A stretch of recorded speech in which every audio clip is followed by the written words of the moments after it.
Decorex. Hello, and a very warm welcome. I'm Jessica Johnson, co-founder of the online Homes and Interiors magazine, The Homepage, and I'm delighted to be joined today by three celebrated interior designers to discuss the importance of storytelling in design. Brian Wolf, founder of Design by Wolf, Shalini Misra and Laura Hammett each have their own individual styles, but are all talented storytellers. Please join me in giving them a very warm welcome.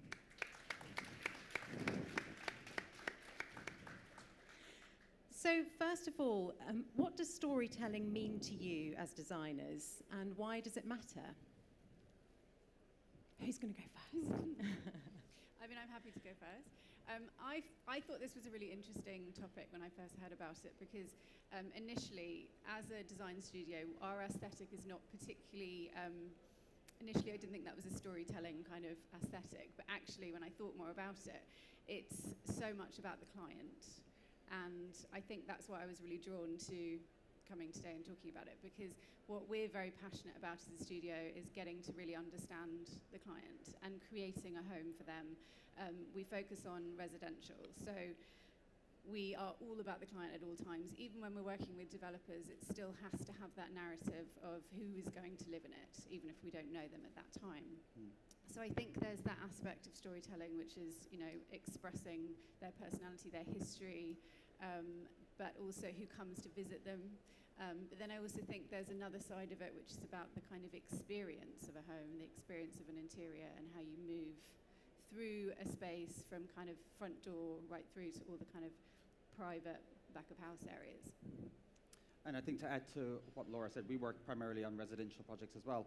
It's trying to bring the client's identity into the project. And one thing we try and leave our clients with is an ability to tell a story when they have friends or family visit, that they're able to relate the story or the design journey to those that visit, and where particular commissions came from, what inspired the commissions, why we decided to work with a particular artist or a craftsperson. And that gives them a narrative to that lasts forever, and it's nice for them to have that sort of connection to the property when we're long gone. Something that makes it unmistakably their home. Yeah. Shalini. Yeah, for me as well, because I think it's that idea, that concept, that thought, that's really important. So once you crack that concept, and that's with a lot of dialogue with the client and yourself, because you're creating a mood for them, in a way a lifestyle for them to enjoy the interiors. So once you crack that idea, concept, it then helps you build the story. And then that story helps we form the decision on what to choose, what type of furniture, what type of fabrics, what type of interior products to choose.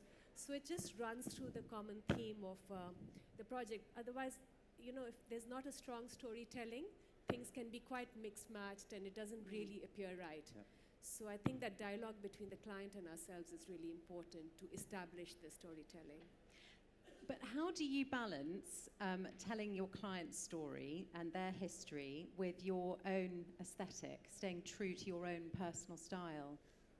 I think it's fairly easy for our studio. We don't have an in-house style that we subscribe to. Our clients come for a tailor-made design solution, so we have the ability to be free in our design and in the inspiration we bring to the table at the start of a project. So getting to know the clients, understanding their cultural backgrounds, what passions they may have, that inspires their story. And for us, all of our projects is about our client's story and not about me imposing my design preferences or styles on them. Okay. So for me, I think the clients spend a lot of time actually choosing me. So they've done their homework, they like our aesthetics, they like in some ways, the concept that we are bringing into the project. So we bring a lot of well-being in the project. So we have a lot of well-being formulas in it. And we do bespoke projects. So you know, every project is very different from the other. And that's like you, Brian. Yeah. We establish the brief with the client. So for them, I think they already know somewhat what our style is, what our wellness principles that we bring in. So it's easy for us to enforce it into their lifestyles. Yeah, and I'd say the same for us as well. I think people come to us now knowing what we do, knowing our aesthetic, and they've already chosen that. But I think, again, being so client-led, we are always kind of driving that aesthetic in different directions. We're working in lots of different countries, 11 different countries at the moment. So therefore, the client is always a very different personality, different culture, different histories. So therefore, the design is always going to be tailored to them. But I think we just bring our kind of design principles. There is probably a natural aesthetic, even more than we're aware as we're designing, that kind of follows through. So my husband and I, Aaron and I, are very hands-on with all projects. So therefore, our kind of design aesthetic, I think, is always evident in all of our projects. But we work collaboratively with the client as well. So they bring their design ideas to the table. They'll have lots of inspiration from other places before they've even come to us. So I think it's a combination of two things. Laura, you mentioned earlier about storytelling not just being about the aesthetics, but also about that journey through a home, that actually it's almost like a home is telling a story. It's kind of each room is almost sort of different chapters in a book. How do you each approach that, sort of making sure that there is that sense of flow, that it's part of a whole?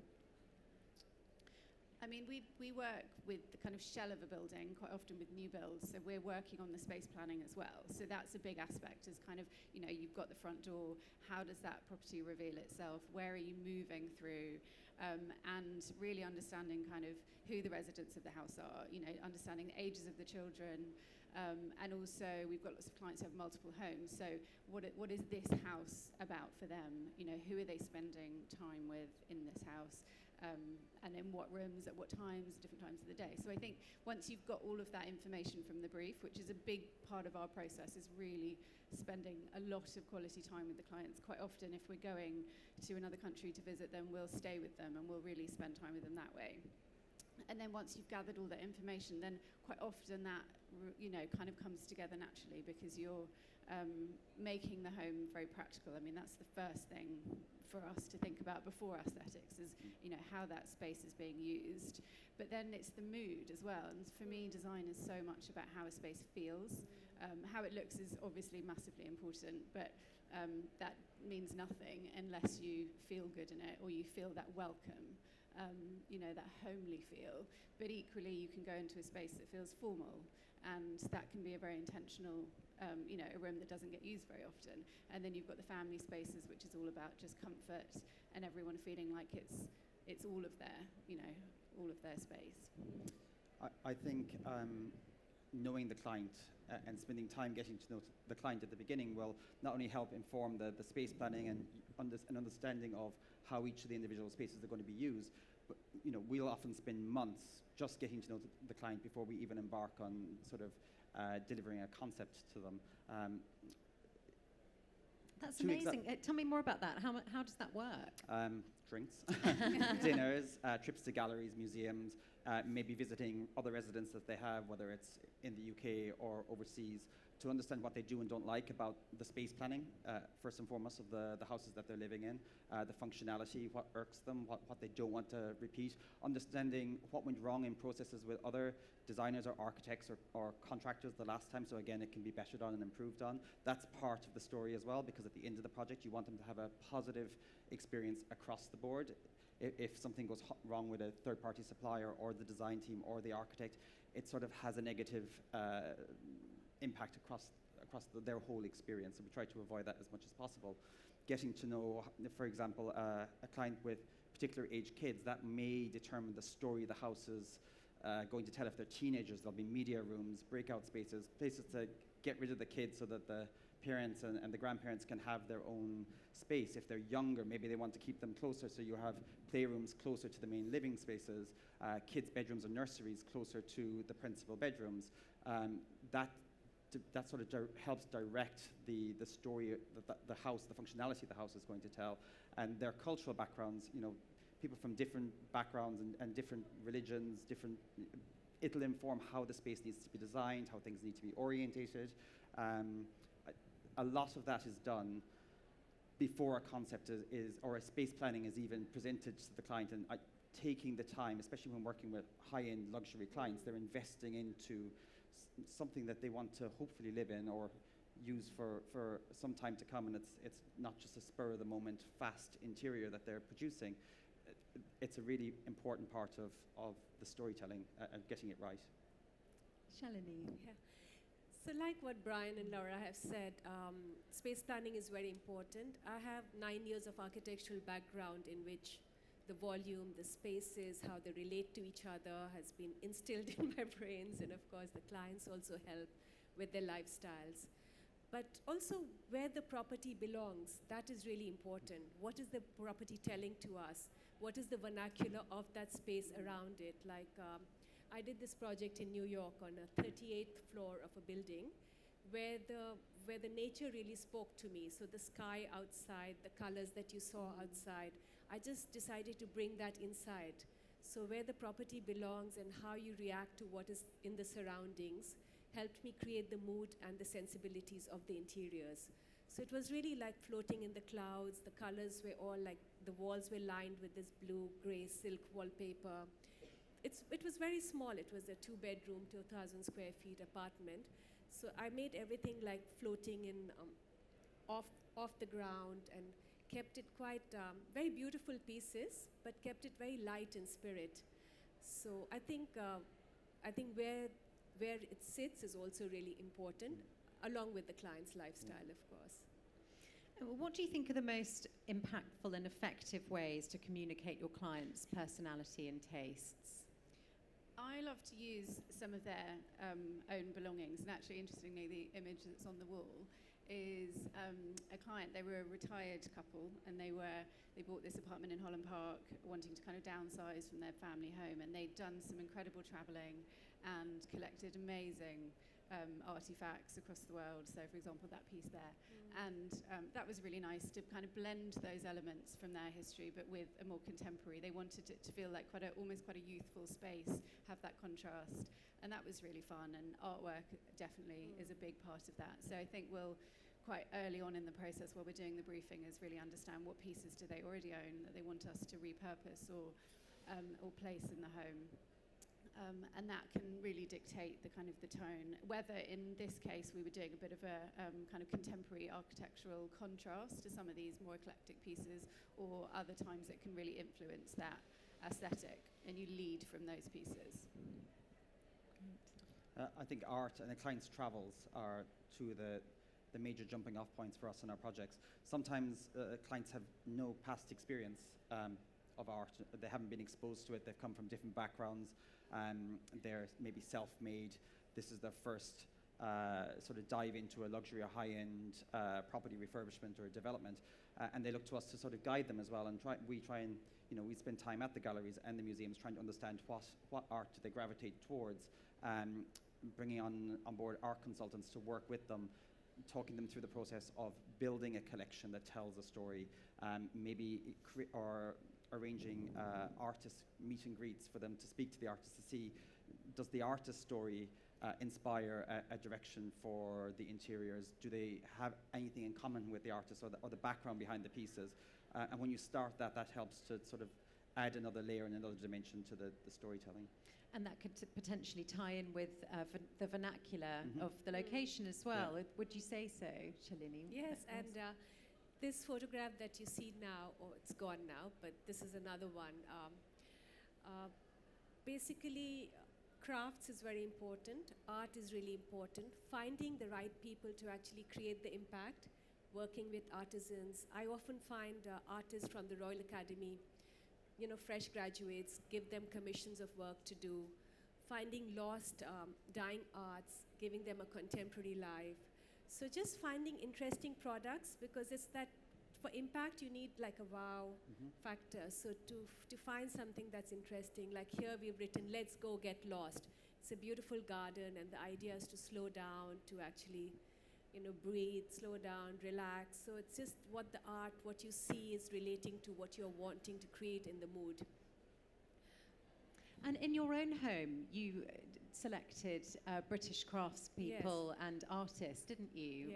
Yes, that's wonderful. So I love marquetry, and it was surprisingly very difficult to find artisans who still did marquetry. And England was known for its good quality marquetry. So I found this really nice firm that did, and I wanted to create woodlands that were outside, bring that inside from my garden. So I had these huge cabinets which had beautiful marquetries of trees and birds and made out of mother of pearl and different veneers of wood.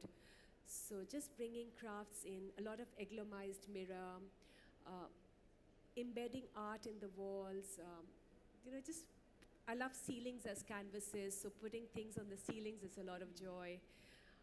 So many different ways of creating impact. Personalisation has become a real marker of luxury now.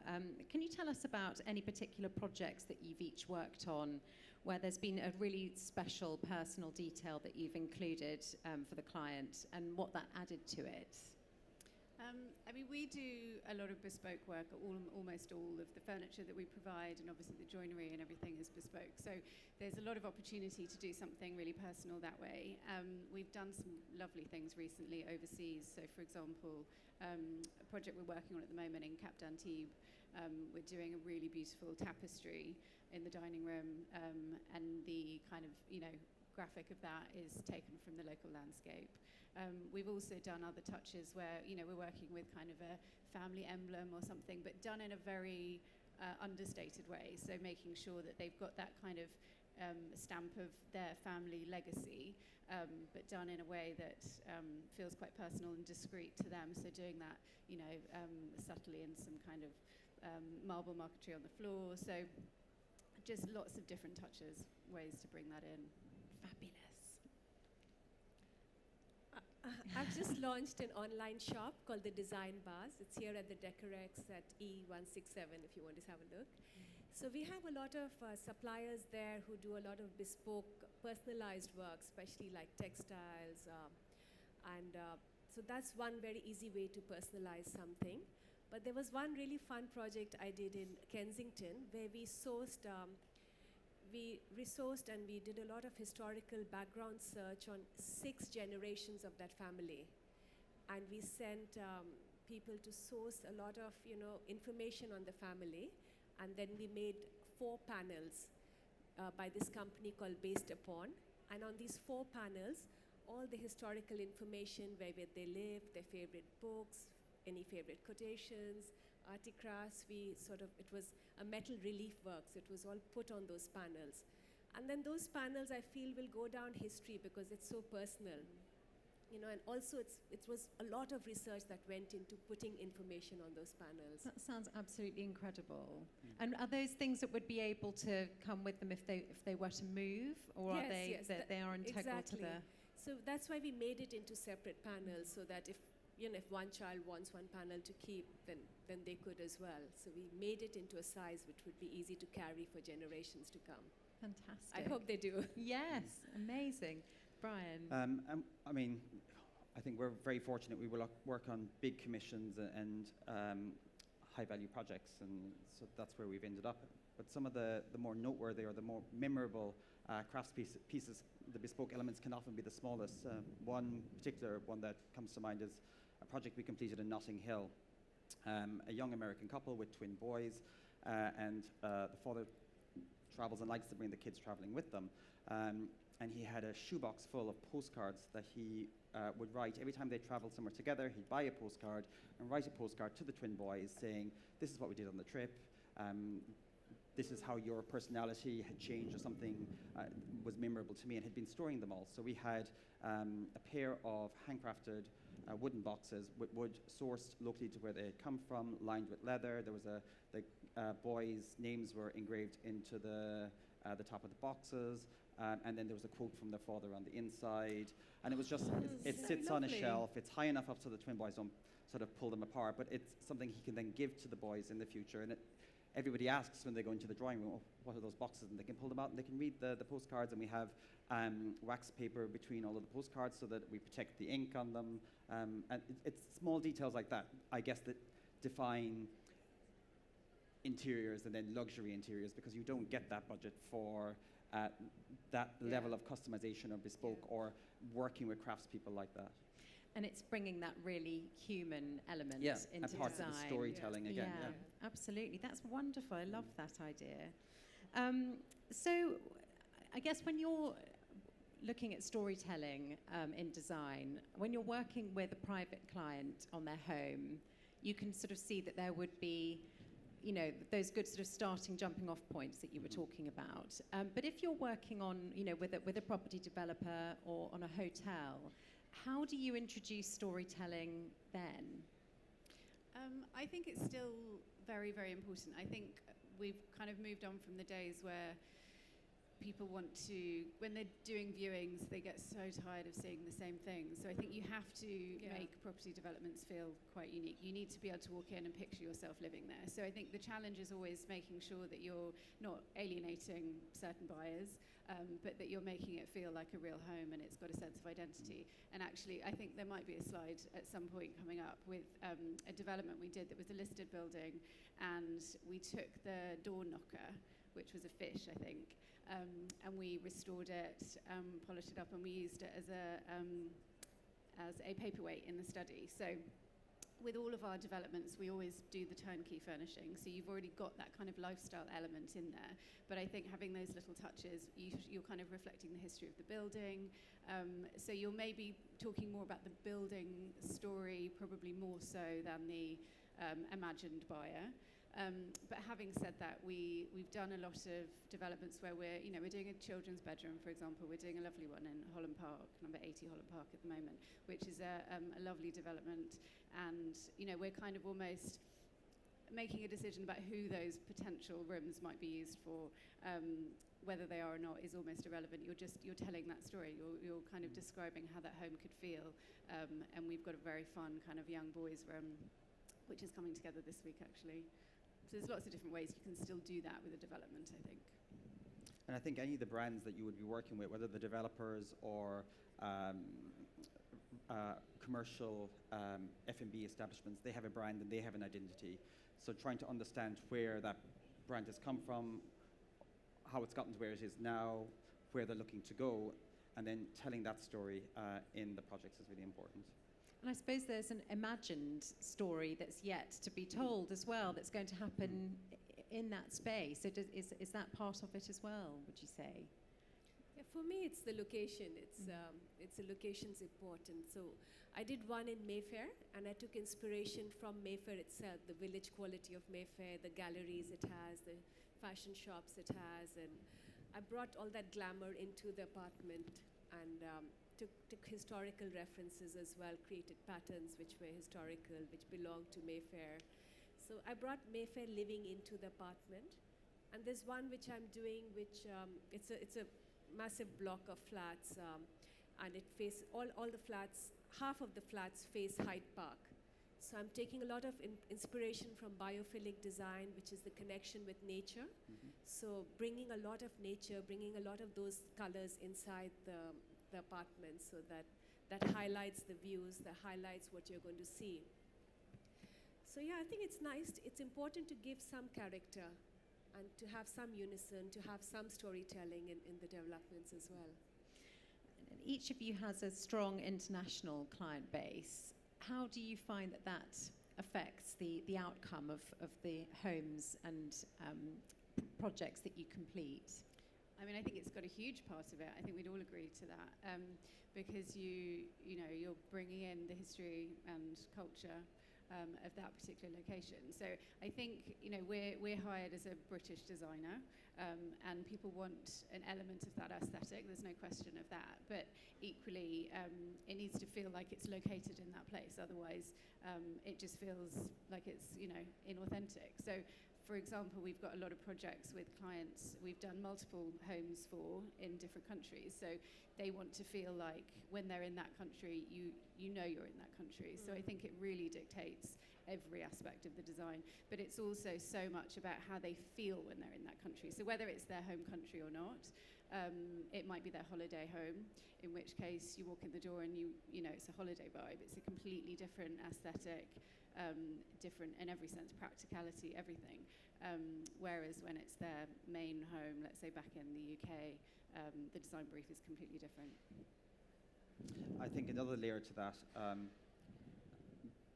being privileged enough to work internationally, it brings a lot to the projects you do back home as well, because you are, while you're there, discovering new artisans, new craftspeople, new elements of culture that helps inspire stories you tell elsewhere. So we will turn to craftspeople we have met on other design journeys elsewhere, and that will help inspire the furnishings or where we have things manufactured or created. And that's a really nice layer as well, because it's part of the overall story of our clients, because they've hired a designer with international experience, and we bring that to the table, and that's something that we can inject into their interiors. That's lovely. For me, it's I have a very international background. I grew up in India. I didn't have a passport till I was 24. I went to America, lived there, went to college there, had my first child there, worked there, then have been in London for the last 25 years. So when the clients try to source me, I think it's because of this international background I have. And I think they consider me as a European designer. I have a lot of projects in America, and they love Europe. They like the history, so they enjoy the fact that I'm based in Europe, and I can resource a lot of things for them from here. So it's I think it's interesting how people find you, and it's mainly because I think you're based internationally. That's interesting. What advice would you all give to both to designers and also to those who are looking to appoint a designer, and they're wanting to bring a high level of personalisation to a project? I would, Go. I would say the relationship with the designer is everything, really. I always say that kind of, we choose our clients as much as they choose us. So I would say we spend a bit of time at the beginning just having a more generalized conversation about how the process works, how we like to work, how they expect it to work with a designer, even before we've got to the briefing. So I think really making sure that you have a real connection with your designer, or vice versa with your client. You have to enjoy the process because it is very personal. You get to know, I think we'd all agree, you get to know your clients surprisingly well sometimes. And that's really important. You have to enjoy the process, and you have to listen to them. You have to really hear what they want from you. And like I said, go back to how they want the home to feel. So I think that, that dialogue's got to be really strong both ways. I think for me, communication is key at the start. Spending time communicating and getting to know each other before you start discussing contracts or the brief or the space planning. Knowing when a client is not the right fit for your studio is as important as them knowing whether you're the right fit, because otherwise it's going to be a battle the whole way through the project. So being mature enough to say, I don't think I'm the right designer for you, and sort of maybe guiding them in another direction and saying, we'll on occasion have said, I think, designer X might be a better fit, not because there's any difference in the level of service, but because maybe their personality is a better fit. For me, personality is everything. I look through my WhatsApp groups, I'll have very batty and off-the-wall group names for my various client communications, some of them marriage counselors, some of them things I can't even mention. But that sort of, it helps break down the boundaries and sort of make them comfortable to communicate certain. We need to know how they use the house for real, not how they use it when showing or entertaining. So communication is really important, and if they're not willing to open up, then they're not going to get the story that they want or the narrative that they want. Yeah, I agree with them. I think, sorry. I think I personally have done 3 homes for myself, and I think I've been the worst client and the worst interior designer. It's been a nightmare experience. So what I would tell the clients is there's enough research out there for every designer. There's so much online, you can establish, and then having a dialogue to see whether you get along with that person. Because I think if you look at the cost, pretty much every designer charges the same, so there's not that much difference in the costings. But it's really establishing a relationship, whether you'll get along with that person, whether they create bespoke pieces, whether they have a certain style that you like, what will they bring forward to you. It's a daunting process. It's not an easy process because there is so much competition out there as well. So good luck to them. And finally, what stories do your own homes tell about you? That I've got 2 very messy children, probably. I mean, actually, our own home is a lot more laid back and kind of, relaxed, I think, than our clients' homes, partly because our budget just doesn't allow much beyond that. But also, we do have 2 kids. We like to entertain a lot in a very informal way. So I think our home is about comfort. You know, most of all, I like to be tidy, so I think that's a big part of it. You know, designing, storage everywhere. But I think for us, it's just big. We're quite informal people, so I think that's reflected in kind of tone of our home. Lovely, Brian. Art is I don't think there's any negative wall space left on the current apartment. I'm about to embark on a new journey, and I'm dreading being my own designer and client at the same time, and that it's very dog friendly. I think every surface for me needs to be washable, wipeable. I have two very big and boisterous dogs. So. Fantastic. For me, it's still an evolving journey in my homes. I collect a lot of art for so many years. I love crafts, so really special pieces, really beautiful pieces, and just very comfortable. And that feeling of being happy, feeling well in your home is very important. Everything should be really like inviting, welcoming, you know, really pleasant. So I think all these ingredients. That's fantastic. We've got some time now for some audience questions. Does anybody have any questions for our panel? Come on, don't be shy. Anyone? No? Okay. So, I mean, if we were to kind of go back to thinking about storytelling, you know, when we're thinking about designers. So, Laura, you were saying at the beginning that it wasn't something necessarily that you'd thought of that you do as a practice, but Yeah. on reflection. I think so, because I think we're not, you know, we're quite a kind of, how do I describe it? I mean, we're not a cutting edge design studio, you know, we design homes, so they're very kind of livable homes, but obviously to a kind of high level, but you know, we don't use a huge amount of colour, we're not big on patterns, so I think initially I thought maybe that's not what we do, but actually it's absolutely what we do. And the more I kind of delved into it, I realised that, you know, this kind of idea of storytelling just has so many different aspects to it. And I think, you know, you touched really nicely on the architecture. We're doing a lot of listed buildings. We're doing a grade 1 listed building in London, which is amazing, and the history in that building is just unbelievable. And it's also been used for a lot of film sets, so we're doing some lovely imagery in the cinema of you know, stills from the movies that have been filmed there. So there's so many different ways to tell a story. I just think it's a really interesting subject. Fantastic. And Brian, I love what you were saying earlier about you know, your different WhatsApp groups, and that there's an element of having to be a marriage counsellor. Yeah. And I can imagine that when you are dealing with couples, and maybe they've actually got quite different stories that they want their homes to tell. I mean, how do you navigate that as designers? I think it's easier if they have the same cultural background. If it's a mixed cultural background, it immediately is a challenge on day one, because they have very different elements that have inspired them in their lives and their family makeup, and so what they learned was how they learned the house ran at home will be very different. Simple things like whether shoes are on or shoes are off, shoes on, shoes off. That's something a lot of clients haven't, if they're getting married and they haven't spoken about it before, if they haven't lived together before, when you go through those little basic elements, that can be quite tedious. Agreeing who's getting the most wardrobe space, if there's limited wardrobe space. Agreeing whether or not we need 1 or 2 principal ensuite bathrooms. Husband assumes it's only 1, all of a sudden you're building the house, it has to be 2. Cultural background, I think, is the first thing that causes a lot of conflict. And then it's whoever's managing the budget. So you'll have somebody else saying, no, we absolutely do not want to spend on bespoke joinery and bespoke pieces of furniture, and then there's somebody else driving it saying, yes, we absolutely do. And it's where we find the storytelling comes into itself is the person who maybe didn't want to go on that journey on commissioning stuff, getting them involved in that journey, helping them understand why something costs what it does, bringing them to studios, to galleries, feeling and touching it, bringing them to meet the craftspeople or the artists will help them understand, okay, this isn't something that's fast interiors that you buy online.